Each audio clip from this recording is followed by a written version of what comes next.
తెలంగాణ ఛత్తీస్గఢ్ సరిహద్దుల్లో ఆపరేషన్ కర్రెగుట్టలు కొనసాగుతుంది. ప్రస్తుత సిచ్యువేషన్ ఏంటో తెలుసుకుందాం. మరిన్ని వివరాలు అందించేందుకు మా ప్రతినిధి రవి సిద్ధంగా ఉన్నారు. రవి, శంకరి, ఆపరేషన్ కర్రెగుట్టలో ఒక కీలక అడుగు పడిందని చెప్పొచ్చు. గత 5 రోజులుగా సెర్చ్ ఆపరేషన్ చేస్తున్న భద్రతా బలగాలకు కర్రెగుట్టలో ఉన్న ఒక కీలకమైన బంకర్ ను గుర్తించారు. ఆ బంకర్ లో చూస్తే ఆ గుహలో సుమారు 1000 మంది మావోయిస్టులు తలదాచుకునే విధంగా ఉంది. ఆ బంకర్ లో నీటి వసతి కూడా ఉండడంతో భద్రతా బలగాలన్నీ ఆ విజువల్స్ ను కూడా మీడియాకు విడుదల చేయడం జరిగింది. అయితే భద్రతా బలగాల రాకను పసిగట్టిన మావోయిస్టులు అక్కడి నుంచి మకాం మార్చారు. కర్రెగుట్టలు అనేది ట్రై జంక్షన్ గా ఉంటుంది. ఛత్తీస్గఢ్, తెలంగాణ, మహారాష్ట్ర సరిహద్దులో భౌగోళికంగా విస్తరించి ఉన్న ఈ కర్రెగుట్టల్లో పలు చోట్ల ఇలాంటి గుహలు అనేకం ఉన్నాయి. సో ఈ గుహలన్నీ కూడా వాళ్ళు ట్రాక్ చేయడం అనేది భద్రతా బలగాలకు పెద్ద ఛాలెంజ్ గా మారింది.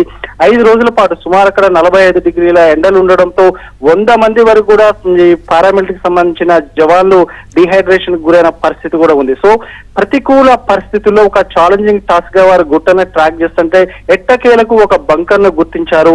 ఆ బంకర్ లో మావోయిస్టులు మకా మార్చడంతో పలు చోట్ల ఇలాంటి బంకర్లు ఉండడంతో ఇప్పుడు భద్రతా బలగాలు కూడా పెద్ద సవాల్గా మారింది. 3 రాష్ట్రాల్లో విస్తరించి ఉంది ఈ గుట్టలు.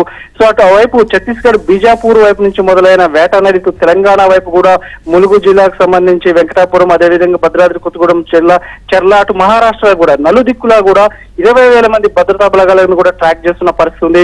మొత్తం ముఖ్యంగా చూస్తే మావోయిస్ట్ టాప్ కమాండర్ గా ఉన్న మడవి హిడ్మాతో పాటు తెలంగాణకు చెందిన దామోదర్ వీళ్ళంతా కూడా అక్కడే ఉన్నారు. ఒక 3,000 మంది వరకు కూడా మావోయిస్టులు ఉన్నారు. నిఘా వర్గాల సమాచారంతో వారంతా ఆ గుట్టల్ని రౌండప్ చేయడం జరిగింది. గత 5 రోజులు, ఇప్పుడు 6వ రోజు సెర్చ్ ఆపరేషన్ కొనసాగుతుంది. ఈ ఆపరేషన్ మొత్తాన్ని సిఆర్పిఎఫ్ డీజీతో పాటు గ్రౌండ్ లెవెల్లో బస్తర్ రేంజ్ ఐజీ సుందర్రాజు పర్యవేక్షిస్తున్నారు.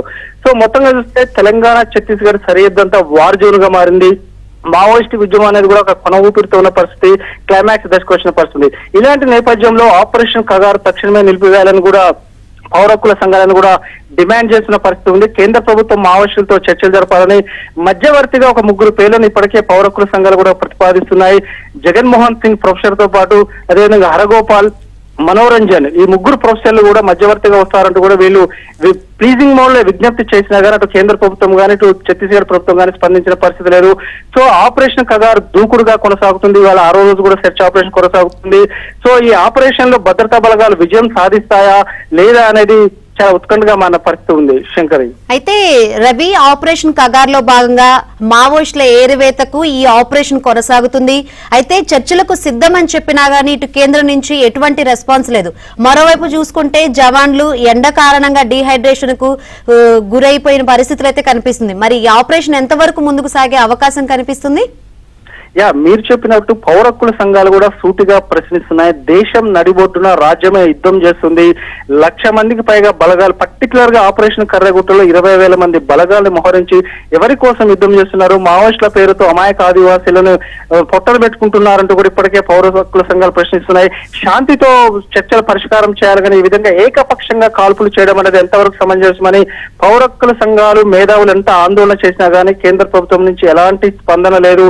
మొత్తంగా చూస్తే అక్కడ ఉన్న పరిస్థితి చూస్తే మావోయిస్టులు కూడా టాప్ సుప్రీం కమాండర్ కూడా మడవి హిడ్మాని ఫినిష్ చేస్తే అమిత్ షా ఇప్పటికే ప్రకటించారు. వచ్చే మార్చి 31 నాటికి దేశంలో మావోయిస్ట్ పార్టీని కూకటి వేలతో సహా పెకిలించి వేస్తామంటూ డెడ్ లైన్ పెట్టిన పరిస్థితుంది.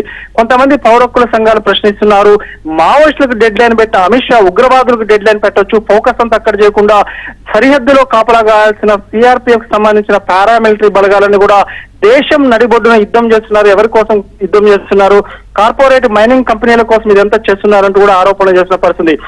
ఏది ఏమైనా అక్కడ దండకారణ్యంలో జరుగుతున్న పరిస్థితులు చూస్తే అమాయక ఆదివాసీలు పలు గూడాల్లో కూడా ఇబ్బంది పడుతున్న పరిస్థితి. ఓ పక్క భద్రతా బలగాలు, మరో పక్క మావోయిస్టుల మధ్య నలిగిపోతున్న పరిస్థితి. వారి రాజ్యాంగ హక్కులను కాలరాస్తున్నారంటూ కూడా పెద్ద చర్చ జరుగుతున్న సందర్భం ఉంది. కానీ అక్కడ ఏం జరుగుతుంది? ఒక వార్ జోన్ గా మారింది. అక్కడ ఏం జరుగుతున్నది కూడా బాహ్య ప్రపంచానికి అందిన పరిస్థితి, మీడియా మీద కూడా పలు ఆంక్షలు ఉన్న పరిస్థితి ఉంది. Shankari, right, thank you Ravi.